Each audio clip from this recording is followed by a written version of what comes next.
আল্লাহ রাসূল বললেন, একদিন আমি নবী থাকবো না, হয়তো তোমরাও অনেকে থাকবো না, কিন্তু শুনে না, জেনে রাখো, আমারে হোসাইন আল্লাহর জন্যে, ইসলামের জন্যে বাতিলের সঙ্গে আপোষ করবে না, হকের পক্ষে নিজের জীবন কুরবানি করে দিবে। মুসা বলতেছে, আল্লাহ মৃত্যুকে পছন্দ করার 2 নম্বর কারণ হলো আমার মৃত্যুটা কেবলমাত্র আপনার জন্য অক্ষ করেছি। আল্লাহর কুদরতে মুখে হাসি ফুটে গেল, ধরে গেল সুবহানাল্লাহ। মুসাকে আল্লাহ আপনি হাসতেছেন, আসলে কি জানেন, আল্লাহর সঙ্গে যে কথা বলে হয়তো আল্লাহ দেখবার পায় না, কিন্তু আল্লাহর কথা বলতেছে, কথা বলতে বলতে হাসে। আপনি যদি আপনাদের এই মহাদেবপুর থেকে ঢাকার কোনো বন্ধুকে মোবাইল করেন, ওই বন্ধু যদি ঢাকায় কথা বলতে বলতে হাসে, আপনি কি বুঝতে পারবেন না? পারবেন কি? আপনি কি চেহারা দেখছেন না, দেখেননি, কিন্তু শুনতে বুঝতে পারছেন। মুসা বলতেছে, আল্লাহ আপনি হাসতেছেন। আল্লাহ বলে, মুসা আমার জন্য যারা নিজের জীবনকে অক্ষ করবে তারা কোনোদিন মরবে না। মারাত্মক কথা। আল্লাহর জন্য যারা নিজের জীবনকে অক্ষ করবে তারা কোনোদিন মরবে। দলিল কি? আল্লাহ কোরআনে বললেন, ওয়ালা তাকুলু লিমান ইউকতালু ফি সাবিলিল্লাহি আমওয়াতুন বাল আহয়াউ ওয়ালাকিন লা তাশউরুন। এই আয়াতে কারিমা বুঝতে পারছেন? এখানে আল্লাহ কি বলতেছেন? ওইদিকে কি হয়, ওরা খাড়ায় থেকে হো হো করে নাকি রে? আপনাকে বসবার জন্য বিছনা দেওয়া লাগবে, বিছনা। আমাকে বউরা কাহলুত কোন বিছনা নেই, খেয়ার খেয়ার সেটা দিল, বস। আর কি সুন্দর ভদ্র বিছনা দিছে, আর আপনারা ফাঁক ফাঁক হয়ে বসে আছেন। ও রে সাহেব রে, পিছনে দাঁড়িয়ে আছে, ওকে বসতে দিবেন না বিছনায়? একটু চাপা বসেন। কি সব জমিদারের মতো বলছে, ও যে মাঝখানে ফাঁকা। শোনেন, কথা যদি না শোনেন, আমি আমার কথা বলতেছি না, চাপা বসতে আল্লাহ রাসূল করছে 3 জায়গা ফাঁকা রাখা যাবে না। তার মধ্যে একটা হলো কোরআনের মাহফিল। বসেন, আসেন, সামনে থেকে বসেন, চেপে চেপে আসেন আর জিকির করেন, লা ইলাহা ইল্লাল্লাহ, লা ইলাহা ইল্লাল্লাহ, লা ইলাহা ইল্লাল্লাহ, লা ইলাহা ইল্লাল্লাহ, লা ইলাহা ইল্লাল্লাহ, লা ইলাহা, লা ইলাহা ইল্লাল্লাহ মুহাম্মাদুর রাসূলুল্লাহ সাল্লাল্লাহু আলাইহি ওয়াসাল্লাম। মুসার মৃত্যুকে পছন্দ করার 2 নম্বর কারণ খেয়াল করে শুনতেছেন? আপনারা এটা একটু খেয়াল করেন বাজার, মরা তো লাগবে রে, যে কোনো সময় তো আমরা মরে যাবো। জোরে কোন কথা ঠিক কিনা? এই মৃত্যুটা যেন আল্লাহর জন্য হয়। জোরে বলেন, কার জন্যে? আল্লাহর জন্য। যারা মরবে আল্লাহ বলতেছে এরা মরবেই না, এরকে মৃত্যু না। আল্লাহ বলতেছেন আমার রাস্তায় যাদেরকে মৃত্যু, আমার রাস্তায় যাদেরকে মারা হয়, আমার রাস্তায় যারা মরে যায় তাদেরকে তোমরা মৃত্যু বলো না। কে বলতেছে? আল্লাহ বলতেছে তাদেরকে তোমরা মৃত্যু বলো না, বরং তারা জীবিত। বাল আহিয়া মানে কি? বরং তারা জীবিত। যখন হোসাইন রাদিয়াল্লাহকে দেহ থেকে মস্তক বিচ্ছিন্ন করে ইয়াজিদের কাছে নিয়ে যাওয়া হলো। জোরে কোন কার কাছে? ইয়াজিদের চামচা জিয়াদ খুব আনন্দ করতেছে। ইয়াজিদ তখন এরকম সিংহাসনে বসা, সিংহাসনে বসে আছে ইয়াজিদ, আর হোসেনের খণ্ড মাথা ইয়াজিদের সামনে হাজির করা হলো একটা গামলাত করে, একটা গামলাত করে। এই দেখেন হোসেনের মাথা, দেহ পড়ে আছে কারবালায়, আর মাথা নিয়ে গেছে দামেস্কে। ইয়াজিদের সামনে যখন হোসেনের মাথা দেওয়া হলো, এমন সময় ইয়াজিদের হাতে একটা লাঠি ছিল। জোরে কার কি ছিল? লাঠি। লাঠি লাঠি ব্যবহার করা সুন্নত। লাঠি ব্যবহার করা কি সুন্নত? ইয়াজিদ তো নবীর সুন্নত পালন করতেছে লাঠি। আমি বাগমারায় জুমান দিনের ওয়াজ করতে গেলাম, বাগমারা রাজশাহী, দিনের ওয়াজ করতে গেলাম। জোহর থেকে জুম্মার থেকে আসর ওখানে দেখলাম ইমাম সাহেব একটা লাঠি নিয়ে খুতবা দিচ্ছে। নামাজ শেষ করলে ইমামকে বললাম, কে রে ভাই লাঠি খান?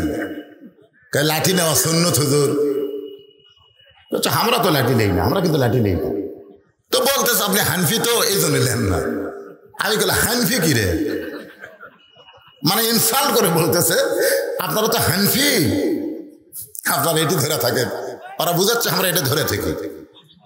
আমি বললাম পাগলা, তোরা এটি হাত দিয়ে থাকিস দেখে তো আমরা উঠি ধরি, কারণ এটি হাত দিয়ে ধরা থাকলে ওটা গরম হয়, আমরা চাপে ধরে থাকি। তা আমাকে বলতে আপনি হানফি তো? আমি বললাম হানফি না রে, হানাফি। জোরে কোন ঠিক না, হানাফি। তো যাই হোক, আমি বললাম ভাইজান লাঠি কি আপনারা সব জায়গায় নেন না খালি মসজিদের মধ্যে নেন? তা আমাকে বলছে তো হুজুর না, লাঠিয়া খালি আমরা খুতবার সময় নেই, সব সময় নেই না। আর লাঠি নেওয়া যদি সুন্নত হয় তাহলে শুধু ঘরের মধ্যে না, সব জায়গায় নেওয়া সুন্নত। জোরে কোন ঠিক কিনা? কারণ ঘরের মধ্যে বিপদ বেশি না বাহিরে বিপদ বেশি? লাঠি কি জন্যে? লাঠি কি জন্য? বিপদ থেকে বাঁচার জন্যে। আজকের আলোচনা হলো ইজা আসাবাত মুসিবা, বিপদ আপদ মুসিবত থেকে বাঁচার জন্য শুধু ইন্না লিল্লাহ পড়লে হবে না, একটা লাঠিও ধোয়া লাগবে। ধরে কোন ঠিক কিনা? ওবায়দুল কাদের সাহেব বলেছেন যাদের হাতে লাঠি থাকবে ওদেরকে সাইজ করা হবে, মানে লাঠি থাকলে। রাত 2টার সময় আমার ড্রাইভার আমাকে গেটের গাড়ি থেকে নামাই দিয়ে বলতেছে হুজুর আপনি বাসার যান। ও গাড়ি রাখার জায়গায় গাড়ি রাখবে, আমি গাড়ি থেকে নেমে কেবল বাসার দিকে পা বাড়াইছি, আমার গেটের কাছে একটা আমের গাছের তলে 3-4টে কুত্তে ঘুম পাড়তেছিল। ওরা চেতন পায় আমার ধরলো, খালি খাওয়া খাওয়া করে ধরতেছে, মনে আমার জুব্বা ছেড়ে ফেলবে। আমি ইন্না লিল্লাহ পড়তেছি কিন্তু কুত্তা লড়ে না। বিপদ আপদ মুসিবতের ইন্না লিল্লাহ পড়ি কিন্তু কুত্তা লড়ে না। আমি আয়াতুল কুরসি পড়ি তাও কুত্তা সরে না। ইন্নাহুম ইয়াকিদুনা কাইদা ওয়া আকিদু কাইদা, কুত্তা তাড়ানোর আয়াত পড়তেছি তাও কুত্তা লড়ে না। মনে হয় আমার পান দিয়ে খেয়ে ফেলে দিবে। তখন আমার ইমান বলতেছে মৌলানা তোর মুখে দোয়া আছে কিন্তু লাঠি নাই। আজকে যদি তোর একটা লাঠি থাকতো তোর একটা দোয়া লাগতো না। এক কুত্তার বাজার দাড়ি মারলে বাকি 3টে খেউ খেউ করে দৌড় মারতো। তোর কথা ঠিক কিনা? সেই দিন আমি বুঝতে পারলাম ভাই বাংলাদেশে খালি দোয়া আছে কিন্তু লাঠি নাই। তোর এখন কথা ঠিক কিনা?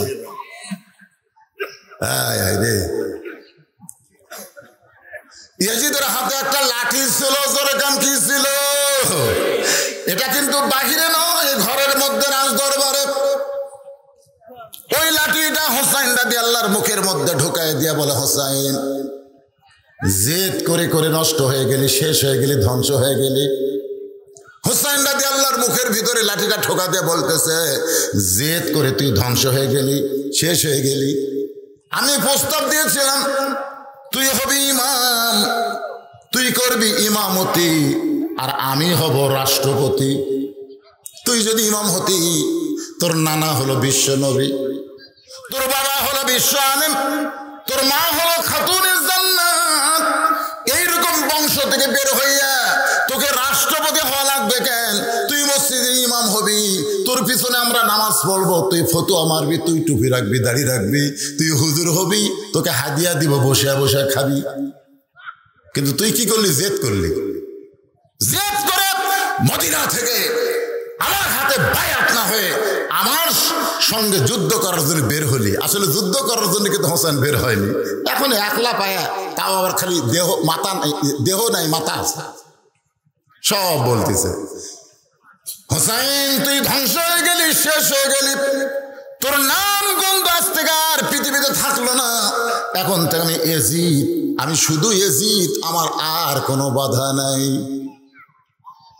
এজিদের সামনে কিন্তু অনেক মুসলমান আছে, সমস্ত মুসলমান জানে সাইদুস শাবাবে আহলুল জান্নাহ হাসান ও হোসেন রাদিয়াল্লাহু তাআলা আনহুমা জান্নাতি যুবকদের সর্দার হবে 2 জন, একটা হলো হাসান আর একটা হলো হোসেন। জোরে কোন সুবহানাল্লাহ। এটা সবাই জানে, আপনারা জানেন না? জোরে কোন জানেন কি জানেন না? এই মেসি নেইমারের ভক্তরা, এই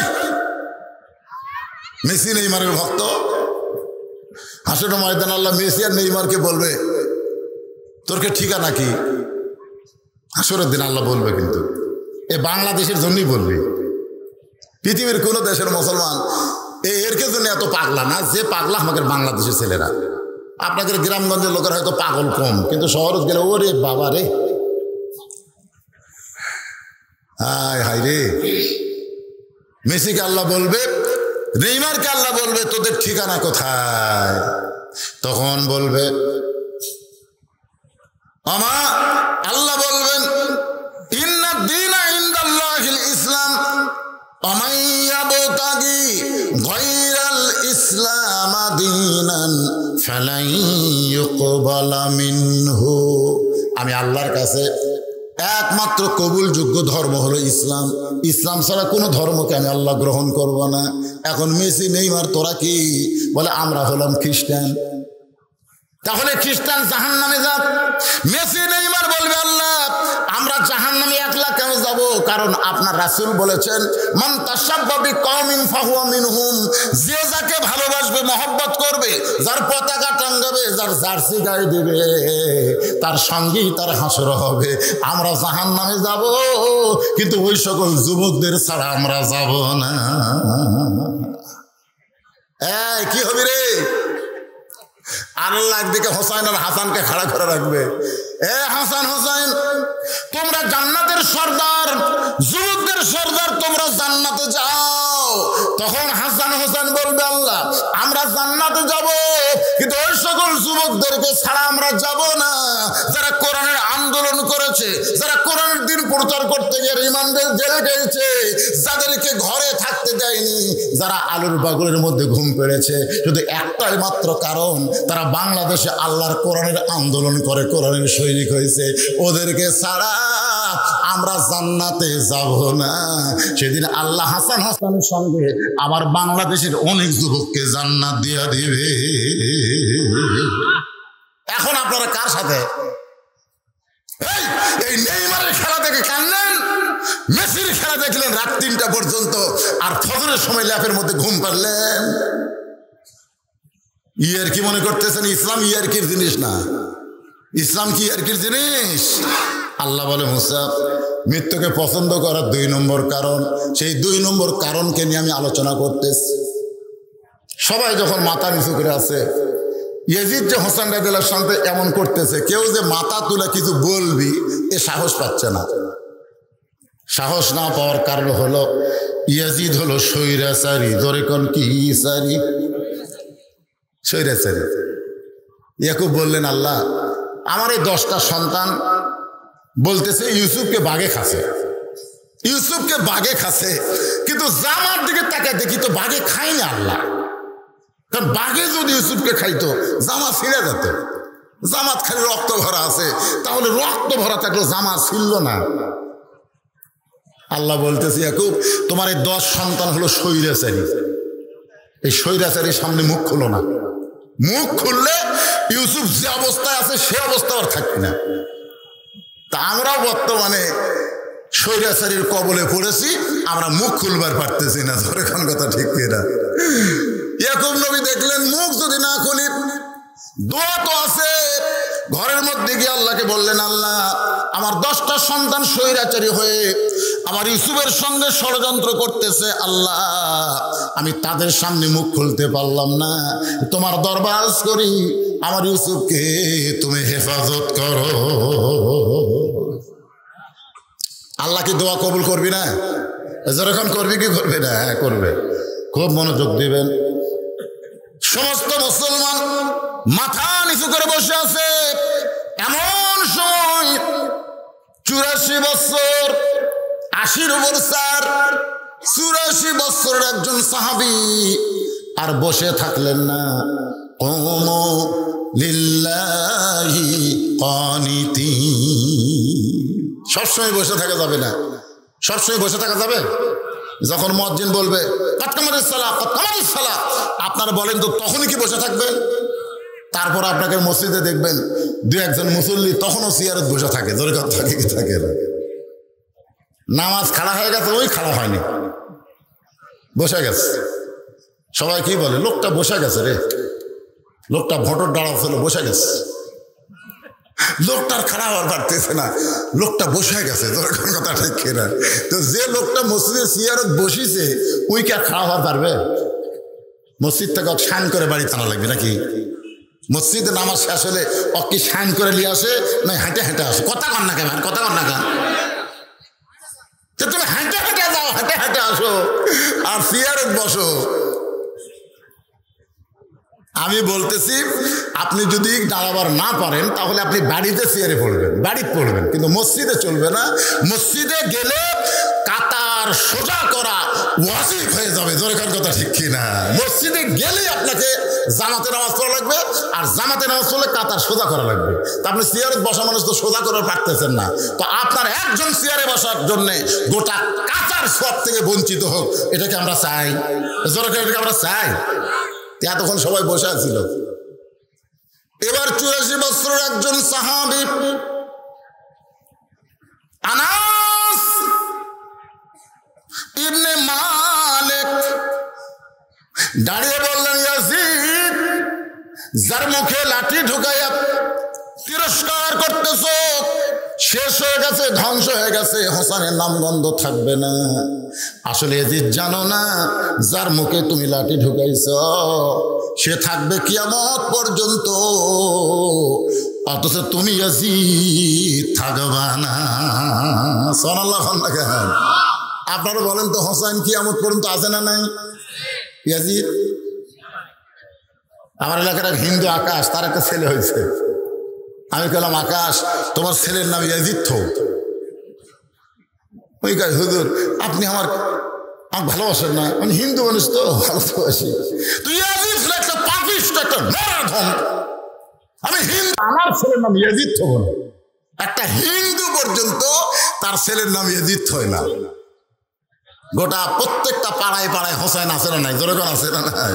কিন্তু ইয়াজিদ, জোরে কান, ইয়াজিদ আজও ক্ষমতার চেয়ারে বসে ইয়াজিদের মতন স্বৈরাচারী হয়ে হোসেন রাদিয়াল্লাহকে, হোসেনের মতন মুসলমানকে যারা হত্যা করতেছে, মনে করতেছে তারা শেষ হয়ে যাবে, তারা শেষ হবে না, একদিন এরাই শেষ হয়ে যাবে। জোরে বলেন কথা ঠিক কি না?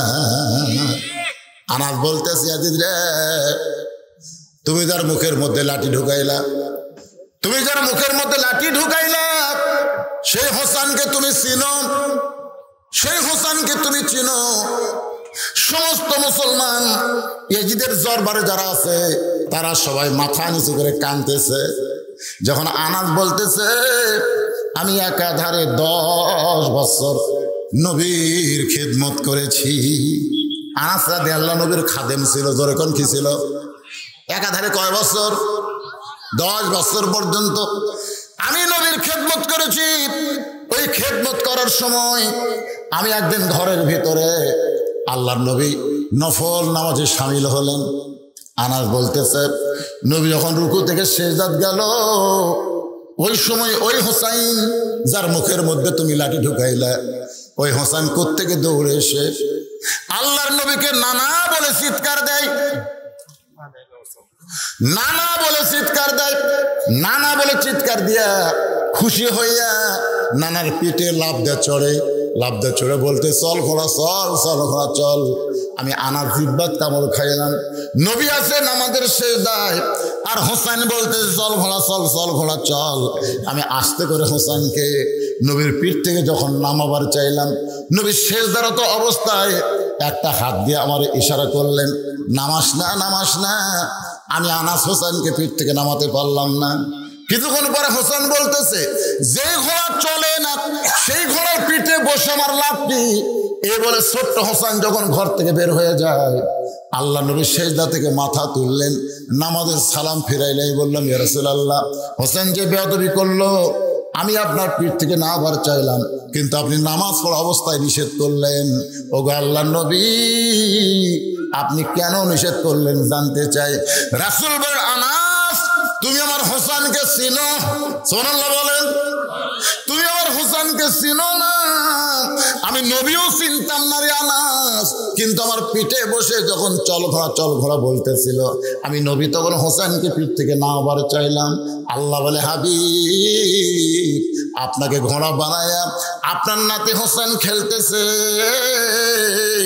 আমি আল্লাহর বড় ভালো লাগতেছে। যতক্ষণ আপনার পিঠে চড়ে বসে থাকবে, আপনি সিজদা থেকে মাথা তুলবেন না। নবী সিজদার মধ্যে বলে, আল্লাহ নাতি হোসাইন আমার, আমি নানা হয়ে হোসেনকে ভালোবাসি, কিন্তু আল্লাহ হইয়া আপনি হোসেনের মধ্যে কি পাইলেন যেইটা দেখে আপনার হোসেনকে আপনি এত ভালোবাসেন? আল্লাহ বলে, হাবিব রে, আপনার হোসেন সাধারণ মানুষ নয়, সাধারণ সন্তান নয়। একদিন এই হোসেন আমি আল্লাহর জন্যে নিজের জীবনকে কুরবানি করে দিবে। লিল্লাহে কার জন্য কুরবানি? আল্লাহর জন্যে। সখী মানে কুরবানি। আমরা নামাজ পড়ি কার জন্যে? কুরবানি করি কার জন্যে? বাঁচবো কার জন্যে?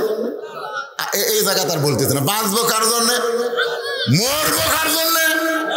মাশাআল্লাহ, আল্লাহর জন্য যদি বাঁচা হয় তাহলে আল্লাহর জন্য মরতে এত ভয় কেন? আল্লাহর জন্য মরতে এত ভয় কেন? মুসা বলতেছে, আল্লাহ মৃত্যুকে পছন্দ করার 2 নম্বর কারণ হলো আমার মৃত্যুটা কেবলমাত্র কার জন্যে? আল্লাহর জন্য। আল্লাহ কয়, মুসা মৃত্যুকে পছন্দ করার 3 নম্বর কারণ কি? 3 নম্বর কারণ হলো খুব মজার কারণ। আপনারা শুনবেন না ভাইজান? হ্যাঁ, এটা বলতে যদি আর কিছু দেরি হয়, এশার নামাজ কিন্তু আমার ওয়াজের পরেই এখানে আজান দিয়ে এশার নামাজ হবে। 3 নম্বর কারণ শুনবেন না? হ্যাঁ, ওটা বসা করা চলবে না। এই সময় ওটা বসা করতেছেন, ও যে একজন, ও দুটাই চল, এটাও সওয়াল, এটাও সওয়াল। আসলে ওই সন্তান থাকা লাগতো মায়ের কাছে, কিন্তু দিছে বাপের কাছে, ঠিক না? এখনকার মায়েরা হচ্ছে ম্যাডাম আর বাবারা হচ্ছে চাকর। বউ দেখবেন সামনে ভ্যানিটি ব্যাগ না হাঁটতেছে, আর বাপ ছোট বাচ্চা কলত নিয়ে বাবু দিনে দিনে কি দেখতেছি ভাই। আপনি যতই চেষ্টা করেন আপনার ছোট বাচ্চাকে তো আপনি থামাতে পারবেন না, কারণ বাবা আনন্দে মাতিয়া সাগরে ভাসাইয়া সেই যে চইলা যায় খবর লয় না, মাজন ধরিয়া উদরে কতই কষ্ট করে, 10 মাস পরে পায় প্রসবের বেদনা, এমন দরদি ভবে কেউ হবে না আমার মা। আমার মায়েরা চিন্তা করতেছে, হুজুর তো আজকে আমাদের ওয়াজ করলো না। এই তো মা মারে, প্রত্যেকটা মাদেরকে আমি বলতেছি, আপনারা কি জানেন মা, বাচ্চা যতদিন পেটে না আসে ততদিন মেয়েদের মাসে 3 দিন 5 দিন 7 দিন একটা অসুখ হয়। আপনার মরদ মানুষরা জানেন, যারা বিয়ে করছেন তার কিন্তু জানার কথা। আপনার বইয়ের অসুখ হয় না? মাসে 3 দিন 5 দিন 7 দিন হয় কি হয় না? এর বলা হয় রেড সিগন্যাল।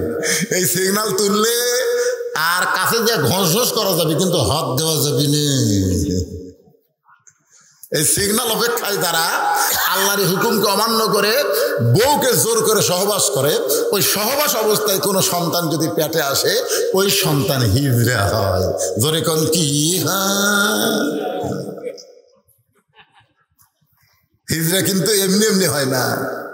ওই অবস্থায় সিগন্যাল তুলে বলতেছে, আমার কিন্তু এখনো কমপ্লিট হয়নি। স্বামী কয়, আর আমি ধৈর্য ধরে পারতেছি না।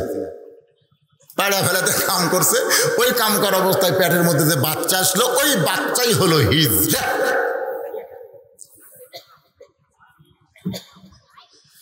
প্রতি মাসে 3 দিন 5 দিন 7 দিন একটা অসুখ হয় কি হয় না? কথা হয় কি হয় না?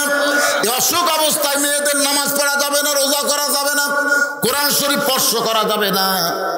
কিন্তু ওই মেয়েদের পেটে যখন বাচ্চা আসে, তখন আল্লাহ কিন্তু ওই অসুখ বন্ধ করে দেয়। ছাত্ররা ইমাম গাজ্জালীকে বললেন, হুজুর মায়ের পেটে বাচ্চা আসলে মা আল্লাহ কেন অসুখ বন্ধ করে দেয়? ইমাম গাজ্জালী বললেন, আল্লাহ এই জন্যে মায়ের অসুখ বন্ধ করে দেয়, পেটে বাচ্চা থাকা অবস্থায় মার যেন ইবাদতের কোনো কমতি না হয়। পেটে বাচ্চা থাকা অবস্থায় মার ইবাদতের যেন কোনো কমতি না হয়, কারণ মায়ের ইবাদতের সাথে আল্লাহ পেটের বাচ্চারও সম্পর্ক করে দেয়। মা খাইলে বাচ্চা খায়, মা না খাইলে বাচ্চা খাওয়া হয় না। মা ইবাদত করলে ওই ইবাদতের ফজিলত রহমত আল্লাহ বাচ্চার ভিতরে বরকত স্বরূপ দিয়ে দেয়। মা যখন রুকু থেকে সেজদায় যায়, শোনেন আমার মায়েরা যারা আছেন শোনেন, মা যখন রুকু থেকে সেজদায় যায়, ওই পেটের মধ্যে বাচ্চা কিন্তু কিন্তু চাপ খায়, মনে করেন 3 মাস 5 মাস হয়ে গেছে, মার উপর থেকে শেষ দাঁত গেছে, পেটের মধ্যে বাচ্চা চাপ খায়। ফেরেশতা কয় আল্লাহ তোমার বান্দি নামাজ পড়ে, রুকু করে সেজদা করে, পেটের বাচ্চার কি কষ্ট হয় না? আল্লাহ বলে ফেরেশতা সাক্ষী থাকো, যেই মা পেটে বাচ্চা নিয়ে নামাজ পড়তেছে ওই মা শুধু নিজে নামাজ পড়তেছে না, পেটের বাচ্চাকেও নামাজের ট্রেনিং দিচ্ছে। শাশুড়ি এসে বলতেছে বৌমা বৌমা এবারে কিন্তু রোজা থাকা চলবে না। বৌমা চুমকোটে বলতেছে কেন আম্মা? বলে তোর পেটের মধ্যে বাচ্চা আছে, পেটের মধ্যে বাচ্চা থাকা অবস্থায় রোজা থাকতে আমি দিব না, কারণ তুই রোজা থাকলে আমার নাতনি শুকে যাবে। বৌমা বলতেছে আম্মা তাহলে একটা কাগজ আনেন। শাশুড়ি চমকোটে বলে কিসের কাগজ? বলে কাগজের মধ্যে আপনি লিখে দিবেন আগামী বছরের রমজান পর্যন্ত আমার বাঁচার গ্যারান্টি আছে, মানে আগামী রমজানের আগে আমার কাছে আজরাইল আসবে না, এটা লিখে দেন। শাশুড়ি বলতেছে এটা আমি লিখে দিতে পারবো না। তাহলে আপনি লিখে দিতে পারবেন না আর আমাকে রোজা থাকতে নিষেধ করতেছেন, আগামী বছর পর্যন্ত বাঁচার তার গ্যারান্টি নাই। এই রমজান মাসকে আমি তুচ্ছ তাচ্ছিল্য করতে পারি না, আমি আল্লাহর ফরজ যখন রোজা রাখবো, আর রোজা রাখতে গিয়ে আমার পেটের বাচ্চা শুকিয়ে যাক মরিয়া যাক, এতে আমার কোনো আপত্তি। ফেরেশতাকে আল্লাহ তোর বান্দি কি কয়? আল্লাহ কয় বাচ্চা মরবি না রে, মা রোজা থাকলে পেটের মধ্যে বাচ্চা রোজার ট্রেনিং পাবে, ও বড় হয়ে হোটেলের দরজা কালো পর্দা দিয়ে কোনোদিন রমজান মাসে ঢুকবি না। ধরে কোন কথা ঠিক কিনা? আজকে তারা কালো পর্দার মধ্যে ঢুকতেছে, কেরে তুই কে মেয়ে মানুষ করে? এই জন্য খ্রিস্টান নেপোলিয়ন বলেছে ভালো যদি একটা সন্তান চাও, ভালো একটা মায়ের দরকার। ধরে কোন কিসের দরকার? যেই মা পেটে বাচ্চা নিয়ে পর্দার মধ্যে থাকে ওই বাচ্চা কিন্তু শরম হবে, ওই বাচ্চা পর্দা পছন্দ করবে। আমার মায়েরা শোনেন মা, আপনারা যদি জান্নাতে যাবার চান ওই ফাতেমার শনাক্ত ছাড়া আপনারা কিন্তু জান্নাতে যাবার পারবেন না, কারণ ফাতেমা হলো সাইয়্যিদাতুন নিসায়ে আহলিল জান্নাহ, ফাতেমা তো জোহরা। জোরে কান্না সুবহানাল্লাহ। জান্নাতি নারীদের নেত্রীর নাম কি? কেন আপনারা কথা কন না একেবারে? এটা কোন এলাকা তো আজ করবে আসলাম রে? জোরে কান সাইয়্যিদাতুন নিসা মানে জান্নাতি নারীদের নেত্রী হবে, তার নাম কি? তো ফাতেমার সাইন ছাড়া সিগনেচার ছাড়া এরা জান্নাতে যাবে? আর মায়েদের বলতেছি জান্নাতে যাবার গেলে মা ফাতেমার সিগনেচার লাগবে, আর সিগনেচার দিবার যে ফাতেমা নামাজ দেখবে না, রোজা দেখবে না, আগে দেখবে নারীদের পর্দা। পর্দা যদি নারীদের না থাকে ওই নামাজ রোজা খাটিয়া খাও, কোনো লাভ নাই। মেয়েদের 1 নম্বর আমল হচ্ছে পর্দা। ধরে কেন 1 নম্বর আমল কি? ফাতেমা কোনোদিন হজ করেনি, মা আয়েশা হজ করছে। মা আয়েশা হজ করছে, ফাতেমা হজ করে নাই, অথচ আয়েশাকে খাতুনে জান্নাত বানায়নি আল্লাহ, ফাতেমাকে বানাইছে। তার মানে কি বোঝা গেল? মেয়েদের জন্য নামাজ রোজা, স্বামীর কথা মতো চলা, আর সতীত্বের হেফাজত পর্দা করা, 4টা আমল করবেন, 8টা জান্নাত পাচ্ছেন। সুবহানাল্লাহ হয় না? আমার মায়েদের জন্য কিছু ওয়াজ করলাম। আমার মায়েরা পর্দার মধ্যে থাকবেন। গভীর রাত্রে ফাতেমা স্বামীর বুকে মাথা দিয়ে কাঁদতেছে। আলী বলে ফাতেমা আজকে আবার হঠাৎ কান্দার কারণ কি? কি জন্য কাঁদতেছেন? ফাতেমা বলে স্বামী গো, সবসময় পর্দার মধ্যে ছিলাম, এ কারণে আল্লাহর কাছে দোয়া করছে, আল্লাহ আমাকে পর্দার মধ্যে মৃত্যু দিও। আজকে গভীর রাত্রে ফাতেমার মৃত্যু হবে। যেই বলেছে ফাতেমার মৃত্যু হবে, আলী কান্দের বলে ফাতেমা এখনই তোমার মৃত্যু কেন হবে? ফাতেমা বলে স্বামী গো আপনি কাঁদবেন না, কারণ আসলে যাইতে হবে, আমি মরার পরে আমাকে গোপনে আপনি দাফন করবেন। হযরত আলী গভীর রাত্রে ফাতেমাকে দাফন করার পরে 2 হাত তুলে বলতেছে আল্লাহ আমার ফাতেমাকে তুমি কবুল করে নাও। এ দোয়া করার পরে তাকায় দেখে সামনে কয়েকটা পুরাতন কবর দেখতে পায়। এই মাত্র ফাতেমার কবর দিলাম, সেই নতুন কবর গেল কোন জায়গায়? গোটা জান্নাতুল বাকি দৌড়ায় বলে ফাতেমার কবর, ফাতেমার কবর। কে যেন বলে আলী রে আমার ফাতেমা পর্দা নিশি, আমি আল্লাহ জোহরা ডিগ্রি দিয়া ফাতেমার কবরটাকে পর্দা করে দিয়েছি। আমার মায়েরা শোনেন গো মা, সেই ফাতেমার সঙ্গে যদি জান্নাত জান্নাতে থাকতে চান তাহলে আপনাদের বেশি আমল করা লাগবে না, পর্দার মধ্যে থাকবেন, নামাজ পড়বেন, রোজা করবেন, স্বামীর কথা মতো চলবেন, আল্লাহ আপনাকে 8টা জান্নাতের মালিক করে দিবে। আবার ওরা যেন বেজার না হয় এজন্য মা বোনদের কিছু টান দিয়ে দিলাম আর কি। এখন আসেন, আল্লাহ কয় মুসা মৃত্যুকে পছন্দ করার 3 নম্বর কারণ কি? এই 3 নম্বর কারণ বলার আগে আপনাদের কাছে একটা কারণ জানতে চাই। সে কারণটা হলো এই যে ছেলেরা কষ্ট করে মেহনত করে আজকের এই জান্নাতের বাগান লাগাইছে, এই লাগানোর কারণে আপনারা খুশি না বেজার? কারা কারা খুশি আল্লাহকে একটু হাত দেখাতো দেখি, দেখি। হাত নামান। আমি আপনাদের মহাদেবপুরে যত মাহফিল করি, আমি মাহফিল করে শেষ মোনাজাত করি, ঠিক কিনা বলেন? কিন্তু আজকে আমি শেষ না, আমার পরে আপনারা যাকে চিনেন এই মাহফিলে যিনি 2বার এসেছেন, আমাদের মুফাসসির পরিষদের যিনি গোটা বাংলাদেশের কেন্দ্রীয় সভাপতি, বক্তা যিনি আমিরুল ইসলাম বেলালী সাহেব, তিনি বাদেশা, বেশি রাত আজকের মাহফিল হবে না, তিনি বাদেশা আপনাদের সামনে তাফসীর করবেন। তো আমি যখন আপনাদেরকে মহব্বতের মানুষ এদের লাগেনি, আমার কিন্তু দেখছে যে জনগণের সব জায়গায় প্রতি পাড়ায় পাড়ায় আমার ওয়াজ, ঠিক কেন বলেন? তো আমাকে বলছে হুজুর আমরা যে হাজার হাজার টাকা খরচ করে এই জান্নাতের বাগান লাগাইলাম, আপনি একটু বলবেন আমাদের ছেলেরা ব্যাগ নিয়ে যাবে, রুমাল নিয়ে যাবে, খুশি মনে যিনি যা পারবেন, জোর জবস্তি নেই। এবার তো মোটামুটি কৃষকদের অবস্থা ভালো, ধানের যা দাম ভাই, আর আপনাকে এলাকার ধান মানে চিকন ধান, ঠিক না? রে কি ধান রে, কি ধান লাগাচ্ছেন আপনারা? হ্যাঁ,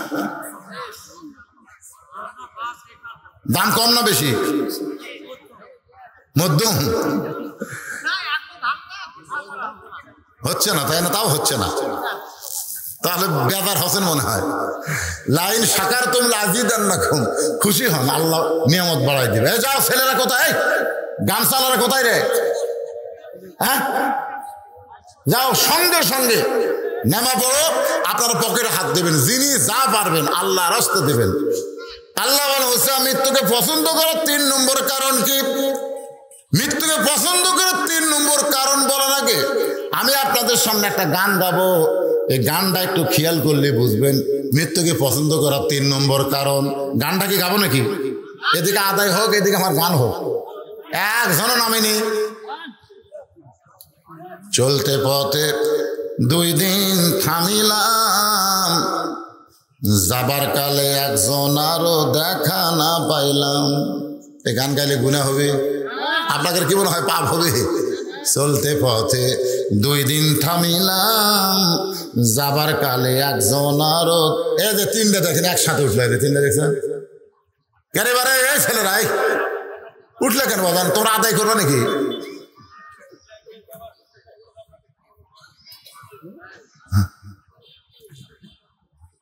চলতে পথে 2 দিন থামিলাম, যাবার কালে একজন আরো দেখা না পাইলাম। ও আমার সাদের মালা, ও আমার সাদের মালা যাই রে ছিঁড়ে, রইব না আর বেশি দিন তোদের বাজারে। আপনারা কি বুঝলেন? আমরা দুনিয়াতে এসেছি থাকার জন্য না যাওয়ার জন্যে? এই কথা কয় না, থাকার জন্য না যাওয়ার জন্যে? কয়দিনের জন্যে? এই গানের মধ্যে কিন্তু বলতেছে চলতে পথে 2 দিন থামিলাম, যাবার কালে একজন আরো দেখা না পাইলাম। সন্তান বলেন, সন্ততি বলেন, আপনজন বলেন, মৃত্যুর সময় কেউ কিন্তু আমার সঙ্গে যাবে, কেউ যাবে না। মুসা বলতেছে আল্লাহ মৃত্যুকে পছন্দ করার 3 নম্বর কারণ হলো বাল তুসিরুনাল হায়াতাদ দুনিয়া ওয়াল আখিরাতু খায়রু ওয়া আবকা। এরে ব্যাগালার আসেনি?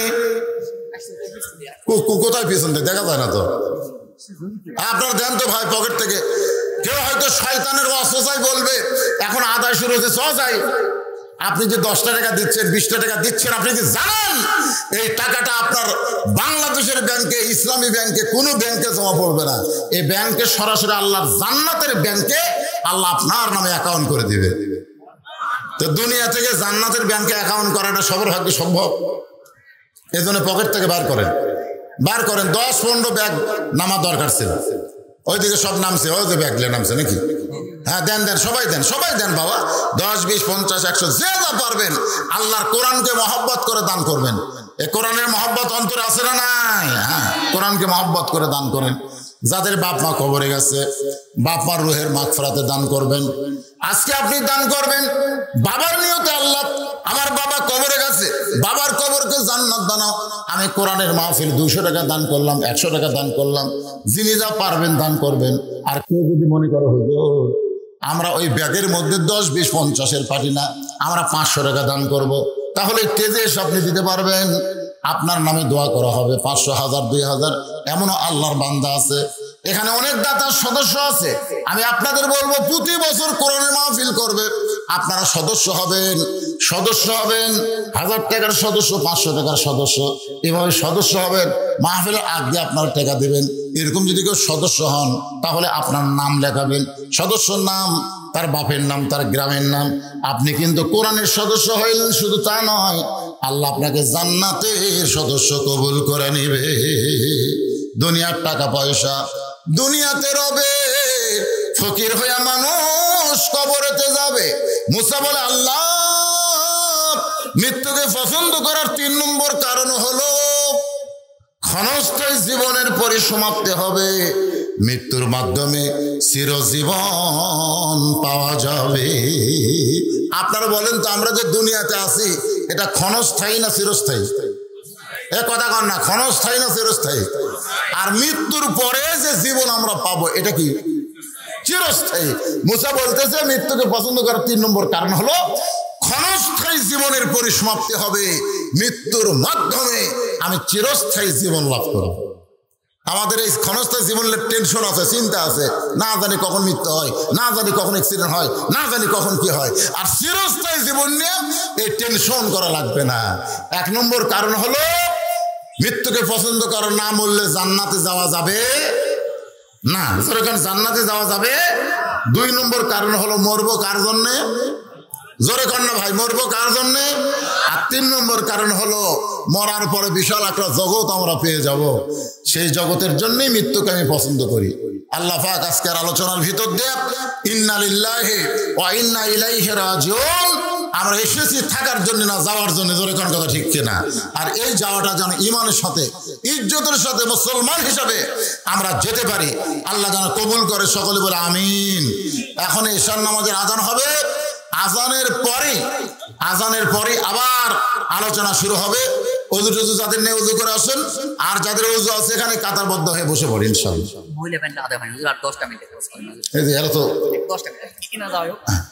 আমার মায়েরা যারা পর্দার অন্তর আছেন, আপনারা আল্লাহর রাস্তায় দান করবেন। আল্লাহ